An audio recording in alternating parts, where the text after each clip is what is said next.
Bonjour à tous, ici Angelo pour une nouvelle vidéo, j'espère que vous allez bien. Une vidéo qui va se concentrer sur les pièges du chemin spirituel. J'en avais déjà parlé, mais examinons cela d'un peu plus près. Alors si le sujet vous intéresse, restez connectés. Commençons.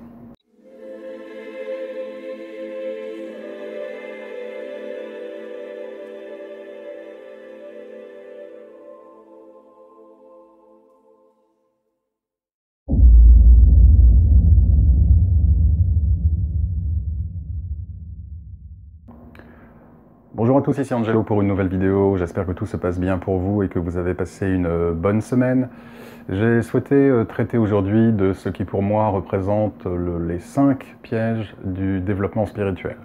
Alors on peut en compter davantage, en tout cas dans le cadre de cette vidéo, je ne vais en lister que 5, c'est déjà je pense suffisamment de travail pour en tout cas commencer à réfléchir et à travailler dessus. Le premier piège du chemin spirituel, on va commencer tout de suite, on ne va pas perdre de temps. Le premier piège du chemin spirituel, c'est le refuge. J'ai beaucoup de gens, par exemple ici aux États-Unis, je le vois, qui effectivement se lancent à corps et âme perdu dans la spiritualité et à partir de ce moment-là, négligent complètement l'aspect terrestre, voire même commencent à développer un sentiment de condescendance par rapport à l'humanité et par rapport à la vie humaine. Vous ne devez pas concevoir la spiritualité comme étant un refuge, comme une fuite en avant de ce monde. Votre âme s'est incarnée dans ce monde parce qu'elle souhaite vivre une expérience terrestre, une expérience humaine. La spiritualité n'est que la cerise sur le gâteau, ce n'est pas le gâteau entier. Donc, vous devez comprendre que vous intéressez à la spiritualité et développer votre spiritualité, évidemment, est tout à votre honneur. Maintenant, si votre âme a décidé de s'incarner dans ce monde, particulièrement en Occident, mais même si c'est en Asie, hein, n'ayons pas le cliché des Asiatiques dans leurs grottes et des Occidentaux dans leurs usines. Vous devez comprendre que si vous vous êtes incarné dans l'environnement qui est le vôtre aujourd'hui, c'est parce que votre âme a souhaité y vivre des expériences humaines, et notamment des expériences qui incluent des interactions avec des âmes que vous avez choisi de retrouver, et qui sont liées à des expériences passées. Donc, vous intéresser à la spiritualité, c'est bien, mais préservez également un équilibre en prenant part et en prenant, en tout cas, en fournissant une attention particulière à votre dimension humaine, c'est mieux. Donc la spiritualité ne doit pas être un refuge. De la même manière, le corollaire de cela est qu'il n'y a pas d'un côté la spiritualité qui serait quelque chose de supérieur et l'humanité, la vie terrestre, qui serait quelque chose d'inférieur. Si c'était le cas, nous ne choisirions pas de venir nous incarner sur Terre. Si une âme décide de venir s'incarner sur Terre, c'est au contraire parce qu'elle connaît, elle comprend, avant même son incarnation, quels sont les bénéfices de venir s'incarner sur Terre. Et l'âme, même si vous l'avez oublié, parce qu'effectivement vous êtes pris par la routine, vous êtes pris par les challenges, vous êtes pris par les difficultés qui sont les vôtres aujourd'hui, mais sachez que votre âme a souhaité, a chéri, a désiré, a voulu, a manifesté une intention forte et sincère de venir s'incarner sur Terre pour y vivre des expériences. Parce que votre âme sait que la vie sur Terre est quelque chose qui va lui permettre d'apprendre et de progresser. Donc ne négligez pas la vie sur Terre. N'ayez pas cette attitude de dégoût et de condescendance envers le monde physique et le monde terrestre. S'il n'était pas utile à votre développement spirituel, votre âme n'aurait pas éprouvé le besoin de venir s'incarner dans ce monde. Ce monde est exactement ce dont vous avez besoin pour continuer à progresser et in fine, dès lors, pour vous en affranchir.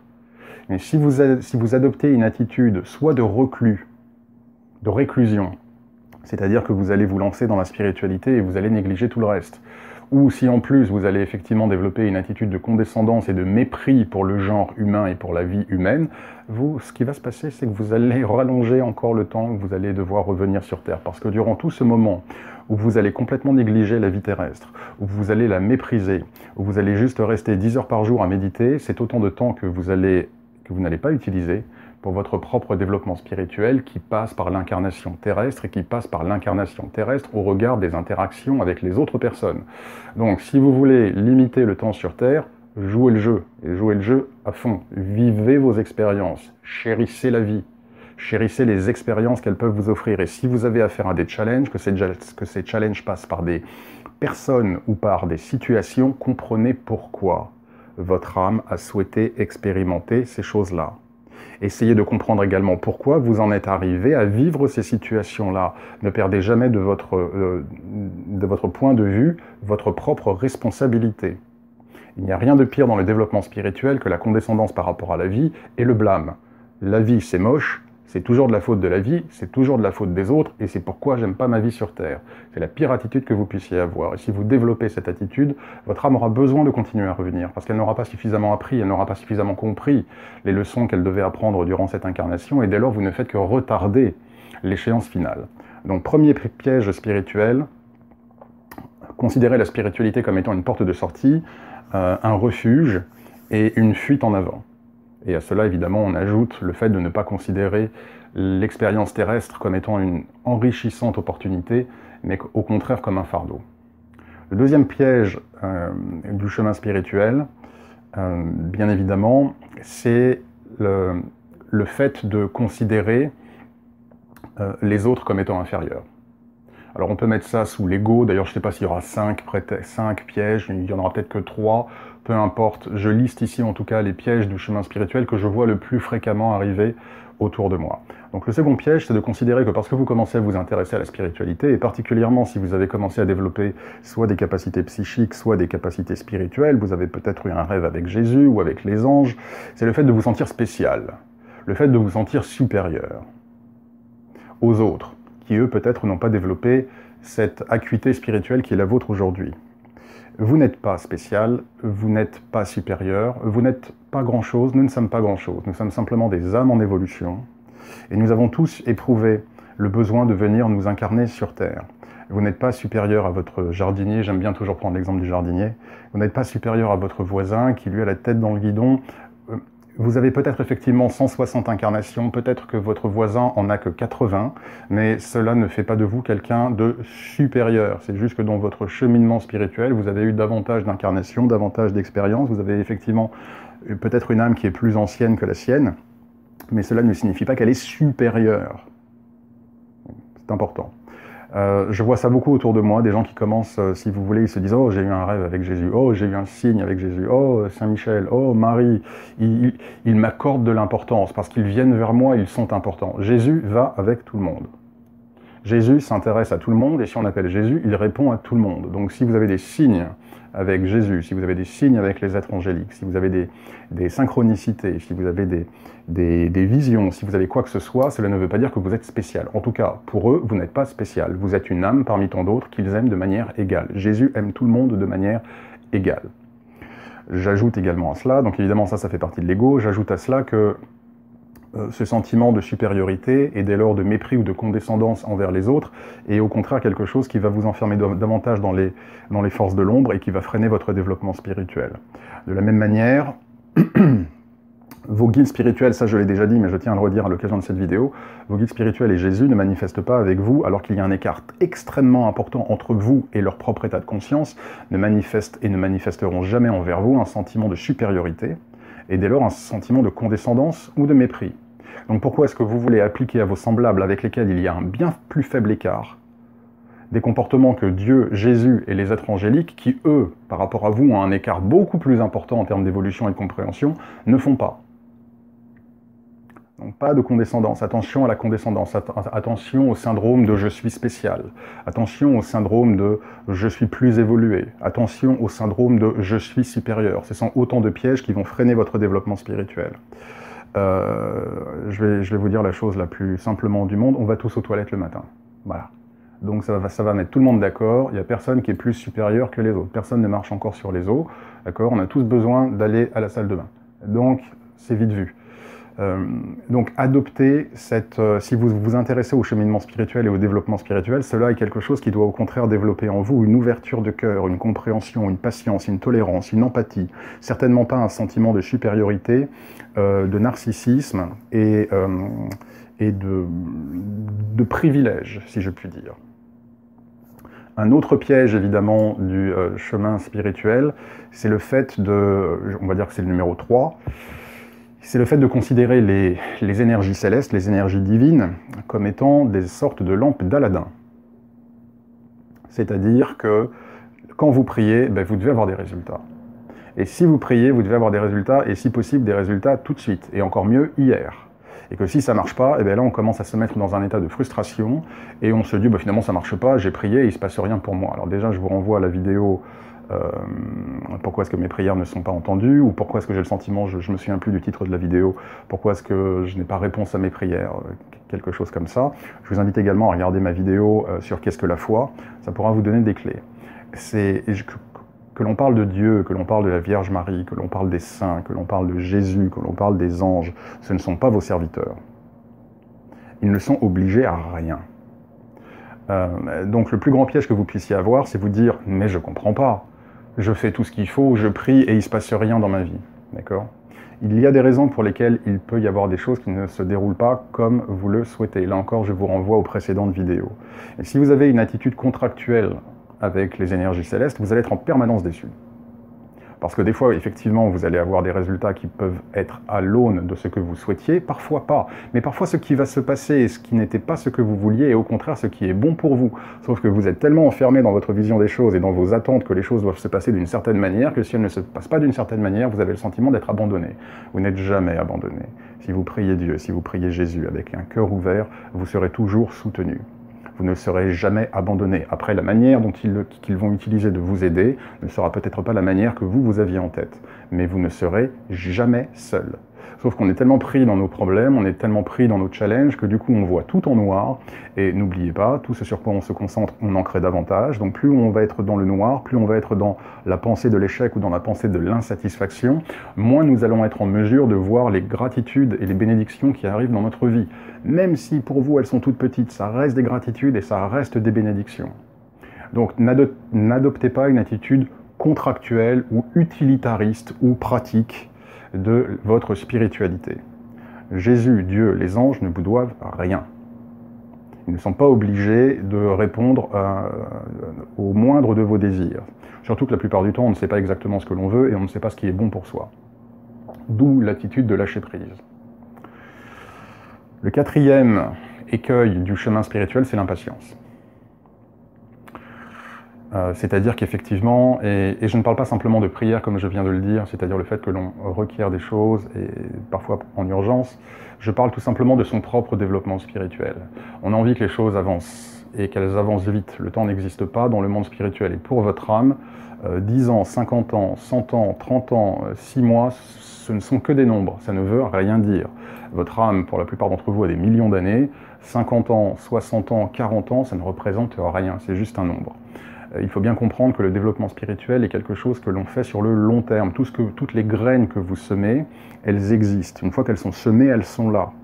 Donc il n'y a jamais de temps perdu, il n'y a jamais de choses perdues. Donc ce que l'on plante aujourd'hui pourra produire des fruits demain, mais ça produira peut-être des fruits dans un mois, ça produira peut-être des fruits dans une prochaine vie, ça produira des fruits de toute manière, parce que ce qui est acquis, ce qui est fait, est fait.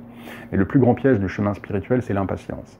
Cela se manifeste particulièrement, alors ça j'ai beaucoup le cas avec des personnes qui développent des talents spirituels et qui veulent tout de suite obtenir des résultats. Il faut comprendre que lorsqu'il s'agit de, si on prend le cas particulier comme je le fais maintenant, si on prend le cas particulier de développement psychique ou spirituel, ces choses-là avanceront non pas à votre rythme, mais à leur rythme. C'est eux qui décident. C'est eux qui savent quand vous êtes prêt, et qui nourrissent votre âme, et qui préparent votre âme, et dès lors tout votre être, pour que ces dons et ces talents que vous avez choisis à la naissance et avec lesquels vous êtes nés, et qui sont la résultante de tout le parcours spirituel de votre âme et de toutes les incarnations passées, c'est eux qui mettent en place le temps, pas vous. Donc plus on est dans une impatience, que l'on parle de dons spirituels ou d'autres choses liées à la spiritualité, plus on est dans cette impatience, plus on génère des énergies de blocage, plus on entre dans de la frustration, et la frustration amène de l'agacement, et l'agacement amène la colère, qui amène le désespoir et la souffrance. Si vous êtes sur le chemin spirituel, c'est pas simplement pour cette vie, c'est pour tout, c'est pour votre âme, et votre âme, elle va bien au-delà de cette simple vie. Donc la patience est comme vous le savez, la patience est une vertu. Lorsqu'on se lance sur le chemin spirituel, il ne faut pas être crispé sur le résultat. On le fait parce qu'on sait que c'est ce qui est bon pour notre âme et pour notre développement, de quelque vie qu'il s'agisse. C'est un investissement à long terme, si vous voulez. Ce n'est pas un schéma rapide de « je mise sur le rouge et j'ai mon argent tout de suite ». Le chemin spirituel est le chemin non pas d'une vie, c'est le chemin de multiples vies. C'est un processus permanent et continuel. Donc ne développez pas également un sentiment de frustration, et lié à votre impatience. Également, quatrième piège, je crois que c'est le quatrième du chemin spirituel, c'est le fait d'arborer, on va dire, une certaine étiquette, ou en tout cas d'embrasser certaines idées, certains courants de pensée, mais de manifester dans votre vie tout l'inverse. Et ça, par exemple, encore pas plus tard qu'hier, ici aux États-Unis, c'est quelque chose que je parlais avec une personne qui effectivement me disait « Angelo, je comprends pas, je prie Jésus, je prie Dieu, etc. Je fais tout ce qu'il faut. » Sauf qu'en parlant avec cette personne, je pouvais voir qu'elle avait beaucoup de colère, qu'elle avait beaucoup de rage envers la vie, qu'elle avait beaucoup de rage envers certaines personnes. Ce n'est pas compatible. Ce n'est pas compatible. Vous ne pouvez pas vous lancer sur... En tout cas, je ne parle évidemment que du chemin spirituel qui est le mien. Je n'ai pas la prétention de parler de toutes les spiritualités. Je partage en tout cas le chemin divin qui est le mien. Si vous approchez, si vous embrassez le chemin divin, vous serez par définition testé. Si vous répondez à ces tests par de la haine, par de la colère, vous ralentirez votre développement spirituel. Il est important, à partir du moment où vous décidez de vous engager sur le chemin divin, de vous aligner au mieux avec les lois divines. Et je vous invite à regarder ma vidéo sur les lois divines. On ne peut pas se lancer dans le chemin spirituel divin et développer des attitudes de rancune, de haine, de colère, de jalousie. C'est juste incompatible. Donc il faut également que tout ce à quoi vous aspirez, vous puissiez le mettre en pratique dans votre vie. Je vous l'ai dit, il n'y a pas de dichotomie entre la vie spirituelle et la vie terrestre et physique. Et ça, Sainte Thérèse l'avait parfaitement compris. Sainte Thérèse avait bien compris que dans les plus petites choses, même les plus banales, même les plus mondaines, se cachait Dieu. Dieu est partout, la spiritualité est partout. On peut boire une tasse de café de manière spirituelle. On peut lire un courrier de manière spirituelle. On peut manger un repas de manière spirituelle, on peut marcher dans la rue de manière spirituelle. La spiritualité, elle est partout. C'est pas simplement une pratique, c'est une manière d'être, c'est une manière de vivre. Donc, à partir du moment où vous décidez de vous engager dans le chemin spirituel, vous devez effectivement, si vous voulez en tout cas accélérer vos résultats, même si j'ai parlé du fait d'être patient, il est bon d'être en accord avec ces lois spirituelles que vous suivez. Un autre... Le cinquième et dernier piège, évidemment, de la spiritualité, et c'est encore lié à l'ego, sous une forme différente de ce que j'ai indiqué précédemment, c'est le jugement. Et alors ça, je le vois en permanence, d'accord, en permanence, que ce soit ceux que j'appelle les chrétiens zélés qui me laissent des commentaires en me balançant à la figure des textes antédiluviens avant l'arrivée du Christ, ou que ce soit ceux qui pratiquent le New Age, ou que ce soit, enfin peu importe, même des gens qui sont ni dans une catégorie ni de l'autre. Je reçois en permanence, c'est très fréquent, que ce soit en commentaire YouTube ou en email, des messages assez agressifs. Ça, c'est le cas le plus fréquent, qui évidemment sont des messages de blâme et de jugement. Ou alors, je peux recevoir des messages assez... comment est-ce que je pourrais dire ça? Paternalistes, où on me dit comment penser, où on me dit comment est la spiritualité. Alors, je ne réponds pas à ces messages, je ne suis pas intéressé par ça, je ne rentre pas dans ces polémiques-là, j'aurai les moyens de répondre, mais je ne le fais pas, ça ne m'intéresse pas. Donc attention au jugement, attention au fait de penser que vous savez tout. Il y a plein de choses sur lesquelles je ne sais rien. On m'a demandé récemment, Angelo, que penses-tu de Bouddha? J'ai répondu, je ne suis pas la meilleure personne pour parler de Bouddha, je ne suis pas un expert en bouddhisme. Une spectatrice m'a laissé un commentaire hier ou avant-hier en me disant « J'aimerais bien que tu fasses une vidéo sur les textes, les écrits esséniens. » Je ne les connais pas suffisamment pour faire une vidéo. Quand je ne suis pas qualifié, je ne parle pas. Et je ne vais certainement pas prétendre que je suis monsieur je sais tout. Je ne parle que de choses que je vis, c'est tout le cœur de cette chaîne YouTube. Je partage en tout cas mes connaissances qui sont liées à mon travail, à mes expériences, puisque je vis, je respire, je mange, je bois, je dors spiritualité tous les jours, j'ai pas d'autre activité, d'accord? C'est ma vie. Donc je partage à l'aune de ce qu'est mon chemin spirituel, mes expériences et dès lors évidemment mes pensées et mes réflexions que je partage avec ceux qui sont intéressés, mais je ne prétends pas détenir la vérité. Et quand il y a des sujets sur lesquels je n'estime pas être un expert, je réponds tout simplement je ne sais pas, ou je n'ai pas la compétence. Mais je ne vais certainement pas vous courir après en vous disant comment vous devez penser, que ce que vous faites c'est mal. Je ne fais que partager ma vérité. Et il y a plein de messages et d'échanges sur ma chaîne, sous de multiples vidéos, où effectivement les gens ont des points de vue différents. Vous ne me verrez jamais imposer un point de vue. J'ai des convictions fortes, mais je ne vais jamais dire aux gens qu'ils sont nuls, ou qu'il n'y a qu'une seule manière de penser. Dans toutes mes vidéos, il y a un fil rouge qui est constant, c'est que je vous dis toujours, vous avez votre libre arbitre. Remettez toujours en question ce que vous entendez, même ce que moi je vous dis. D'accord ? Mais il y a effectivement des personnes qui, elles, vont se sentir comme investies de la connaissance suprême et qui vont vous parler, je vous dis ça parce que j'ai le cas qui m'arrive chaque semaine, qui vont vous envoyer des messages de manière assez paternaliste en vous disant comment vous devez faire les choses et comment vous devez penser et comment vous devez faire, ou alors que ce que vous faites c'est pas bien, alors que ces personnes elles ne vous connaissent même pas. Elles ne savent même pas ce que vous faites, elles ne savent même pas quel résultat vous avez, mais elles sont dans ce jugement qui en réalité traduit énormément de peur et d'insécurité. Donc si vous êtes sur le chemin spirituel, une fois de plus, ne soyez pas dans le jugement, ne soyez pas dans le blâme, ne soyez pas dans la condamnation. Soyez simplement dans votre cœur. Occupez-vous tout simplement de vos affaires. D'accord ? Parce que les gens aiment beaucoup critiquer, les gens aiment beaucoup venir vous dire quoi faire, quoi penser, quoi dire, etc. Et je suis sûr que vous en connaissez, d'accord ? Et que ces gens commencent déjà à s'occuper de leurs affaires et de leur vie, tout simplement, avant de vouloir gérer celle des autres. Et généralement, une telle attitude est aux antipodes, évidemment, de la spiritualité, et comme je l'ai dit, traduit énormément de peur et d'insécurité. Si vous êtes bien ancré dans votre spiritualité, si vous avez foi dans le divin, si vous avez foi en Jésus, vous n'avez pas besoin de prouver quoi que ce soit. Et vous n'avez pas besoin de prouver quoi que ce soit aux autres, et vous n'avez certainement pas besoin de leur prouver qu'ils ont tort. Et vous n'avez certainement pas envie de leur prouver non plus que vous êtes meilleur qu'eux, parce qu'en réalité, comme je vous le disais, on va tous aux toilettes, il n'y a personne qui est supérieur à personne. Donc un peu d'humilité fait du grand bien. Le chemin spirituel est un chemin qui rend humble et qui impose une humilité. Parce qu'une fois de plus, en tant qu'être humain, au regard de ces forces divines, lorsque l'on est en contact, si vous êtes au contact de ces forces divines, si vous êtes au contact de Jésus, si vous êtes au contact de Marie, si vous êtes au contact des êtres angéliques, ce sont des expériences qui rendent humble.